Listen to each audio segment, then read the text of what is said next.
Gente, vamos conversar sobre esse assunto sério que eu tinha dito para vocês, sobre o desastre em Petrópolis. Todos nós acompanhamos essa tragédia.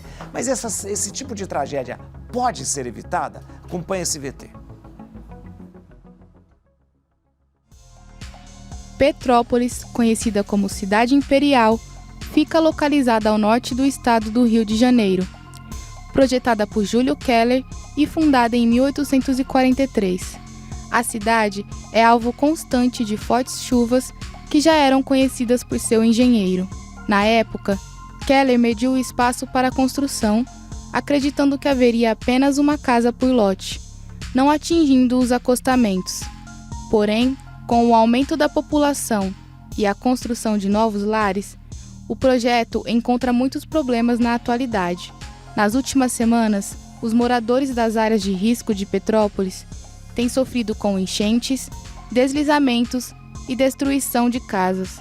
Até o último momento, foram registrados mais de 200 mortos. Vendo tantas perdas, tantos momentos tristes, nos perguntamos se essa tragédia não poderia ter sido evitada. Acompanhe o Papo Reto de hoje e entenda o caso. É muito importante que esse tipo de coisa não caia no esquecimento, para que depois, o ano que vem, quando voltam o período das chuvas, a gente não tenha que viver e reviver essas tragédias. Eu recebo aqui na Rede Vida de televisão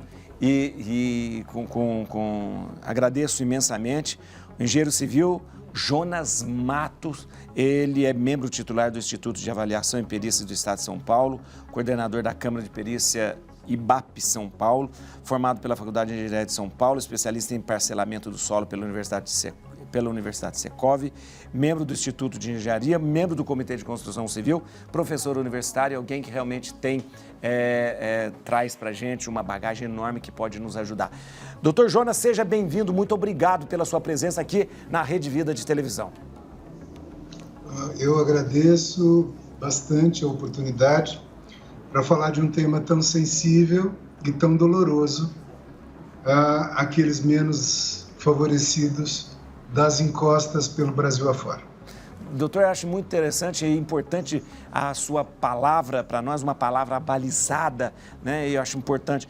Doutor, qual que foi o maior problema em Petrópolis? O que é o maior problema? Foi o planejamento para a fundação ou algum outro problema diverso? Ou isso a gente tem que esperar mesmo com as intempéries? Qual é o maior problema daquilo ali? A sua visão de um especialista. Bom, veja bem, essas reincidentes tragédias hidrogeológicas, geológicas, geotécnicas, elas estão diretamente ligadas à ação humana. Sim. Traduzindo isso em linguagem pueril, nós ocupamos lugares que não podem ser ocupados. Verdade. Essa é a primeira situação. Mas eu queria parafrasear aqui um grande amigo, um desembargador do Tribunal de Justiça de São Paulo, que uma vez conversando, ele produziu um texto técnico muito bonitinho e eu vou fazer uma demonstração Sim. com esse texto. Então, palavras do professor Vicente Amadei. É melhor prevenir que remediar. Entre as causas de irregularidade urbanística, há duas diretamente atreladas ao poder público. Uma na esfera legiferante, que é o poder de fazer as leis, outra no âmbito da atividade de fiscalização. Em outras palavras, se há irregularidade urbanística, em regra geral, a lei utópica que exige dos particulares, além do que a realidade social comportável exigir. Ou fiscalização falha, omissão do Poder Executivo em seu poder dever de polícia e, por consequência, de fazer cumprir as leis. Aí ele arremata. Todavia, para uma doença instalada, só cabe remediar. Então, o que acaba acontecendo na maioria dos municípios que possuem áreas de risco? Há, na verdade, uma falta de planejamento urbano, seja por deficiência legal, seja por deficiência do comando municipal. Todos nós vivemos no município.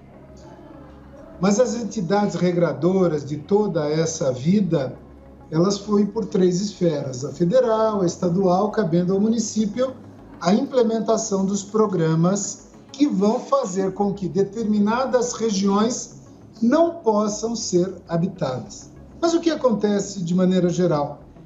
Não há alternativa ao menos favorecido.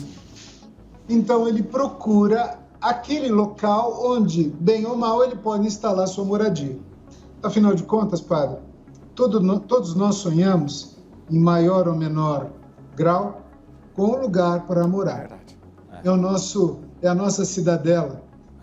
É o lugar onde a gente se sente bem. É o lugar onde as nossas vidas vão fluir. A nossa família vai ser constituída, nós vamos viver as nossas virtudes e as nossas tragédias.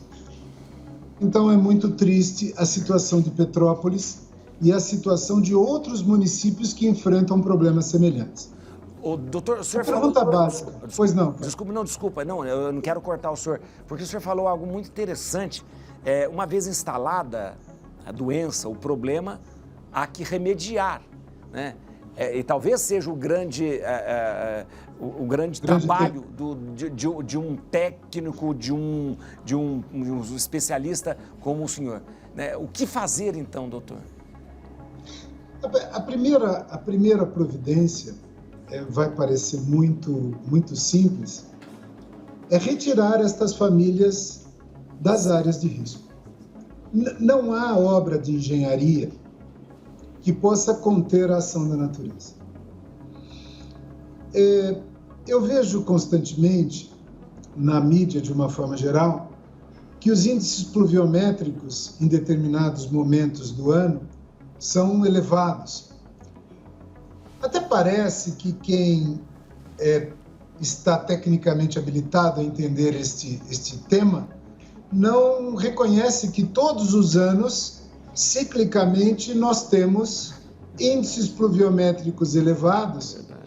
E uma coisa muito interessante, e o senhor bem sabe disso, a nossa vida e a vida do planeta, ela é cíclica. E há retornos de chuvas intensas de tempos em tempos, que nós chamamos de chuvas recorrentes. Então, só para o senhor ter uma ideia, o Serviço Geológico do Brasil, em 2012, fez uma pesquisa sobre as cidades com risco elevado e identificou 228 municípios no Brasil com riscos elevados à população humana que ali habita.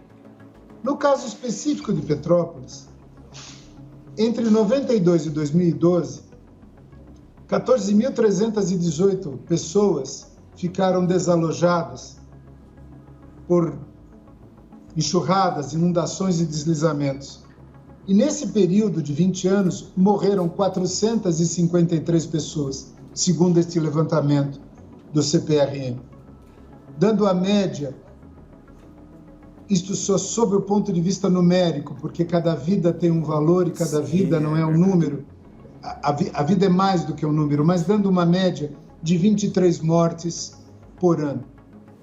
Na tragédia última ocorrida, morreram 232 pessoas a dados de ontem, ou seja, 10 vezes mais do que a média histórica defasada de 2012. Ou seja, foi uma tremenda tragédia. O que dá para fazer? A primeira coisa é remover as pessoas da zona de risco. Mas há uma situação muito complicada. O poder público municipal não está preparado para realocar estas famílias. Então nós temos que remediar. E remediar significa mapear os riscos, tomar as devidas providências na estiagem e aquelas residências efetivamente em zonas de risco elevado devem ser retiradas. Sim. Aquelas de risco menos elevado precisam ser o quê? Melhoradas em suas características. Mas o bom mesmo, para evitar qualquer tipo de risco maior à vida humana, era erradicar as zonas de risco. Como nós somos um país extremamente pobre, apesar de todo o grau de sofisticação que a gente vê na mídia, é verdade, e nos mais variados pontos que a gente frequenta, nós somos um país pobre. A ideia da cidade de Petrópolis, na verdade, uma região serrana do Rio de Janeiro, era algo pontual, de não expansão, Sim. contida num plano diretor. E a beleza do desenho da cidade, à época do seu projeto, era as limitações geométricas de expansão da cidade, que foram abandonadas ao longo do tempo. E aí vem aquela história, quem nasceu primeiro, o ovo ou a galinha? O que, na verdade, desequilibra qualquer planejamento urbano é a ocupação, é a invasão, Sim. ou, por outro lado, o excesso de exigências para que se faça um lote ou um loteamento de forma legal. É verdade. Mas a discussão não é essa, a discussão é a vida. Se a discussão é a vida, o que nós temos a fazer é mapear os riscos, ter formas de avisar quando os índices pluviométricos vão ser elevados com antecedência, e as pessoas precisam abandonar as zonas de risco nesses momentos. Não há o que fazer.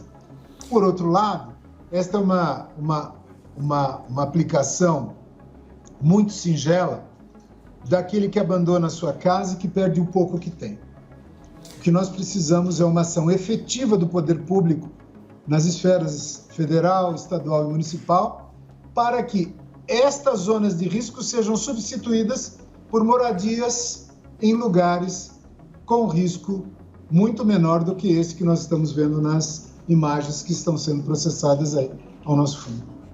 Professora, eu queria perguntar para o senhor, o que aconteceu em Petrópolis foi uma confluência de topografia, ou seja, ocupação irregular das áreas, chuvas, é isso que aconteceu? Tudo ao mesmo tempo e com esse toque que eu achei interessante, com esse toque do desrespeito ao plano diretor. E eu queria que o senhor explicasse para a gente quando o senhor falou várias vezes sobre plano diretor, o que vem a ser isso, plano diretor? Toda cidade tem, as cidades precisam ter um? Como é isso, doutor? Olha, tentando explicar de maneira simples, um acontecimento como esse em Petrópolis não é eleito um único fator determinante, mas um conjunto de fatores. O primeiro deles é a ocupação das encostas, a não definição de uma política de drenagem dessas encostas, então ela fica extremamente inconstante, e para coroar toda esta situação, uma quantidade de chuvas enorme. Sim. Como é que o mecanismo de deslizamento ocorre? O solo vai sendo molhado, ele tem uma capacidade de absorção limitada, o solo não absorve tudo. Sim. Num determinado momento, existe, na verdade, uma interação formando uma película de água e de lama que nós chamamos plano de clivagem, e isso tudo desce numa corrida de lama e levando as casas, por assim dizer. Padre, em 2001 foi editada a lei federal que traz o Estatuto da Cidade. O Estatuto da Cidade, na Lei 10.257, em 2001, fez com que as cidades tivessem por obrigação de ter um plano de como a cidade vai se comportar para o futuro. Petrópolis, muito antes disso, já era uma cidade planejada. Sim. Foi uma cidade criada. Sim. Estes conceitos de plano diretores aconteceram quase que 150, 170 anos do que a edição dos planos diretores através do Estatuto da Cidade.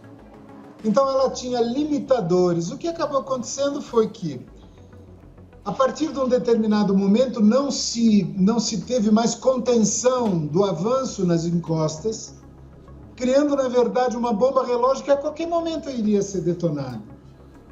Então, a pergunta básica, isto era previsível? Era mais do que previsível. Era quase uma certeza. Porque o equilíbrio destas regiões nas encostas é super instável. Qualquer modificação qualquer tipo de intervenção nesse tipo de terreno é desastrosa. Aliado a isso, todas essas residências colocadas nessas encostas, elas não são providas de infraestrutura. São todas, na verdade, produtos de autoconstrução. As pessoas vão criando a sua residência, vão construir. Não tem nada de mais quanto a isso. A autoconstrução é uma forma de construir a sua moradia. Porém, deve estar aliado ao poder público para que ele possa evitar que estas construções sejam colocadas nessas posições. Isto, no plano ideal, é muito simples, mas conter este avanço no dia a dia é quase que impossível. Porque os dispositivos que os prefeitos encontram são muito precários. E o senhor bem sabe que aquele que mora na encosta também vota. Então, retirá-lo significa não só um problema social imediato, como também um certo insurgimento. E nesse ciclo vicioso não se tem nenhuma solução. E estas moradias vão sendo negligenciadas à própria sorte até uma hora que acontece uma catástrofe. Significa que todas as moradias que estão na encosta vão cair? Não. Longe disso, longe disso. Você tem, na verdade, a partir do plano diretor, condições de estabelecer um mapa de risco para a cidade. E através de uma pesquisa científica com geólogos, geotécnicos e engenheiros, você consegue definir uma escala de risco, do maior risco ao menor risco. E ao invés de darmos uma solução indistinta e retirar todas as casas da encosta, nós devemos nos fixar naquelas onde, tecnicamente, o risco é maior. Sim. Isto resolve o problema? Não, mas nós temos efetivamente demarcado quais são as possíveis zonas de risco e, através deste mecanismo, desta carta, criarmos uma carta de risco, onde a cidade tenha, através da sua defesa civil, todos os pontos nevrálgicos com possibilidades de deslizamento em chuvas com altos índices pluviométricos. A tragédia pode ser evitada? Ela, num primeiro momento, uma tragédia para ser evitada, aquelas casas não podiam estar naquela região. Mas, se nós não começarmos as medidas mitigatórias de remoção daquelas de maior risco, obras de contenção dessas encostas, melhorando as condições de drenagem, melhorando as condições de salubridade da casa. Todas estas medidas não resolvem o problema, mas ajudam a minimizar as tragédias. Porque o problema só se resolverá com a retirada de todas as casas que estão em zonas de risco. Como isto tem um custo enorme, o município de Petrópolis, assim como outros municípios, não tem todos esses recursos. Não cabe aqui juízo de valor, se aplica bem o recurso ou não aplica bem o recurso. É muito simples criticar depois da tragédia. Também temos que observar as dificuldades daquele que comanda a cidade em implementar os programas, porque estes programas são programas de alto custo. Se os problemas da moradia fossem simples de resolver, nós já teríamos resolvido isso há muito tempo. Todavia, nós não podemos continuar a aceitar de forma passiva estas tragédias anunciadas. É verdade. De uma forma muito simples, né? Não dá aqui para discutir tecnicamente se está certo ou está errado. O Estado do Rio de Janeiro possui um corpo técnico robusto, com geotécnicos e geólogos de primeira qualidade. E, com certeza absoluta, estas medidas estão sendo implementadas, mas efetivar estas medidas tem uma distância enorme do projeto à execução. O senhor sabe bem do que eu estou dizendo. Sim. Da ideia ao projeto, à execução, tem uma enormidade. É verdade. Mas nós não podemos negligenciar. Essas tragédias são evitáveis? Com um certo grau de previsibilidade, com certeza absoluta, elas são evitáveis. É triste dizer isso. Eu não posso compartilhar de que isto é um fenômeno da natureza ou que nós fomos desfavorecidos por algum efeito cataclístico. Nada disso. Tudo isso já acontece há muito tempo. Professor, Dr. Jonas, é muito importante, eu acho que é impressionante o poder de síntese que o senhor trouxe para a gente aqui, de uma maneira muito clara, muito cristalina, né? Eu fiquei impressionado justamente com essa clareza na exposição. Isso é coisa de professor mesmo, nossa mãe, olha, muito bom mesmo. Queria agradecer muito, senhor, porque são dados relevantes, importantes, são a palavra de um cientista que traz aqui pra gente, né, de repente, pontos que possam ser evitados. Queria muito agradecer o senhor, mas obrigado mesmo. O senhor vai voltar, eu até falei com o diretor aqui para o senhor voltar em outros momentos para falar para a gente passou por outras tragédias, mas eu queria dar os contatos aqui, atenção, no Instagram, atenção, pode seguir aí, @ibapesp, atenção, @ibapesp, IBAPSP, né?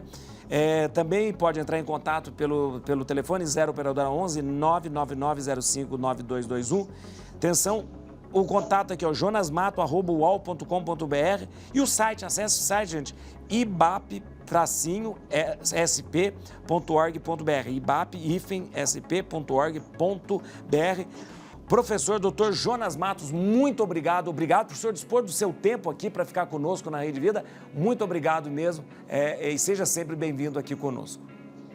Eu só quero agradecer a oportunidade, estou à disposição. Muito obrigado. Muito obrigado. Bom programa. Muito obrigado, doutor. Muito bom a gente ter consciência disso para poder evitar.